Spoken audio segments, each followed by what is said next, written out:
नमस्कार विद्यार्थियों। आज आपके साथ में बीए द्वितीय वर्ष के द्वितीय पेपर सामाजिक परिवर्तन और विकास के अंतर्गत जो सामाजिक परिवर्तन की विभिन्न प्रक्रियाएं हैं, प्रोसेस ऑफ सोशल चेंज, उसमें उदारीकरण की चर्चा करूंगा।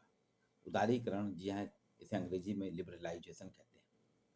1993 में जब भारत में 1993 में तत्कालीन प्रधानमंत्री नरसिम्हा राव जी की सरकार ने आर्थिक सुधारों की प्रक्रिया की थी, जिसमें उदारीकरण, निजीकरण और वैश्वीकरण, ये तीन चीज़ों की बात की थी। जिसमें निजीकरण और वैश्वीकरण पे हम आपसे पहले भी चर्चा कर चुके हैं। आज करेंगे सामाजिक परिवर्तन की एक और प्रक्रिया, उदारीकरण, जिसे लिबरलाइजेशन कहते हैं। यह वह नीति या कार्रवाई है जिसके अंतर्गत आर्थिक गतिविधि की कार्यकुशलता, एफिशिएंसी और उससे मिलने वाले लाभ, प्रॉफिट की अधिकतम वृद्धि के लिए उस पर से सरकारी प्रतिबंध, रिस्ट्रिक्शन और नियंत्रण हटा लिए जाते हैं।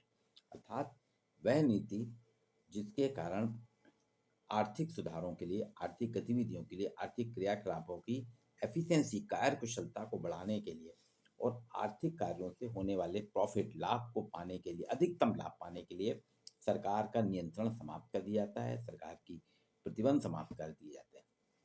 अर्थात सरकार ढील दे दी जाती है ताकि बाजार की शक्तियां, मार्केट फोर्सेस जो हैं, बाजार की शक्तियां जो हैं, बिना किसी रुकावट के, बिना किसी बाधा के बेरोक टोक अपने काम कर सकें।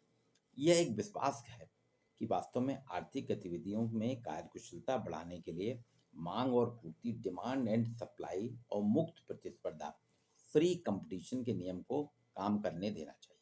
ये एक ऐसा विश्वास है। तो इसमें व्यापारियों के निजी लाभ, प्राइवेट प्रॉफिट और कामगारों के लिए प्रोत्साहन, इंसेंटिव की विस्तृत गुंजाइश रखी जाती है। इसे कहते हैं उदारीकरण। ये कहलाता है लिबरलाइजेशन। ये वास्तव में एक सरकारी नियंत्रण को ढीला करना है।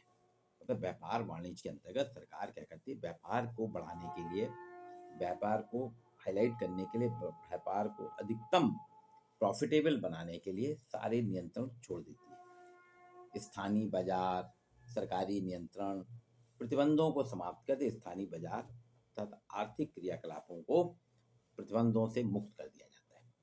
ये अर्थव्यवस्था को खोल देते हैं, ओपन कर देते हैं सभी के लिए, open for all, economy open for all के उसमें उपभोक्ताओं के पास एक विकल्प होता है, उसमें से एकाधिकार गायब हो जाता है। मतलब किसी की मोनोपोली नहीं, उसके पास विकल्प ही विकल्प रहते हैं कि जिसको चाहे वो चुन ले। और नियंत्रण रहने पे उपभोक्ता के पास एक ही विकल्प रहता है, दूसरा चुन नहीं सकता, उसके एकाधिकार नहीं रहते। अब सारे एकाधिकार तो सरकार के पास है, लेकिन सरकार ने समाप्त कर दिए। अब कंज्यूमर, उपभोक्ता के पास कोई एकाधिकार नहीं रहता, वो जिसको चाहे चुन सकता है। इसमें कर सुधार होते हैं, वित्तीय क्षेत्र में बदलाव आता है, पूंजी का मुक्त प्रभाव होता है, निवेशकों की विविधता होती है, कृषि पे प्रभाव पड़ता है, तकनीक पे प्रभाव पड़ता है। ये सारी प्रक्रिया कहलाती है आपकी उदारीकरण, लिबरलाइजेशन। इसके अंतर्गत व्यक्तियों के कल्याण, वेलफेयर के लिए राज्य के उत्तरदायित्व को कम करने की कोशिश की जाती है। हाँ, ये होता है सरकार जो अभी व्यक्तियों का कल्याण कर रही, वेलफेयर कर रहा है, उस पे से सरकार की रिस्पॉन्सिबिलिटी खत्म हो जाती है, जिम्मेदारियां कम हो जाती हैं, खत्म नहीं भी होती तो कम हो जाती हैं।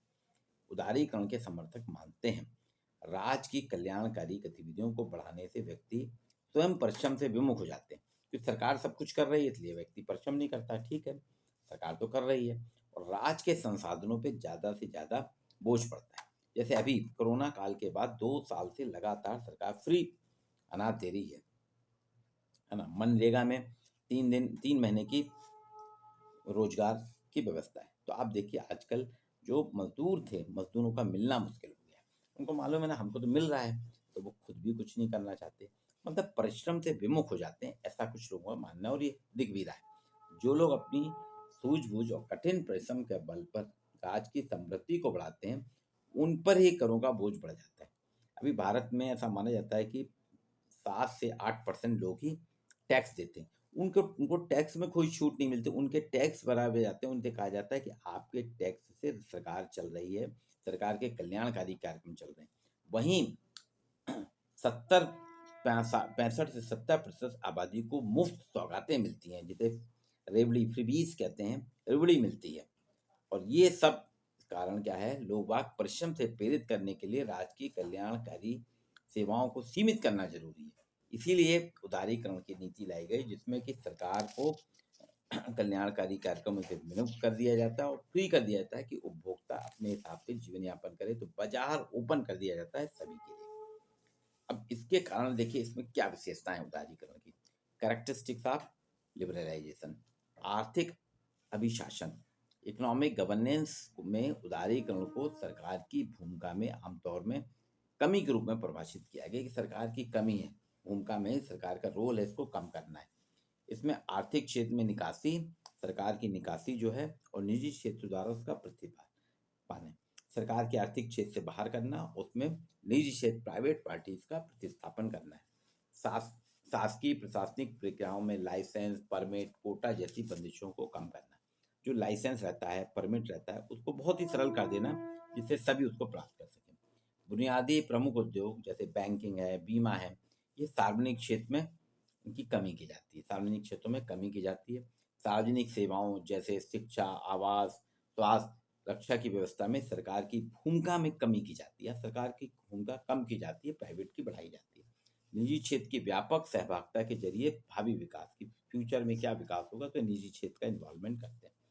सार्वजनिक और निजी सहभागिता, पीपीपी मॉडल जो चलता है ना, उसके माध्यम से समावेशी और टिकाऊ विकास के प्रयास किए जाते हैं। ये कुछ विशेषताएं हैं ग्लोबलाइजेशन की, निजीकरण की, और सारी चीज़ों की बात की थी, ग्लोबलाइजेशन, निजीकरण और प्राइवेटाइजेशन। तो उदारीकरण पे जो हमने चर्चा की, उदारीकरण यानी सरकार के नियंत्रण कम करना।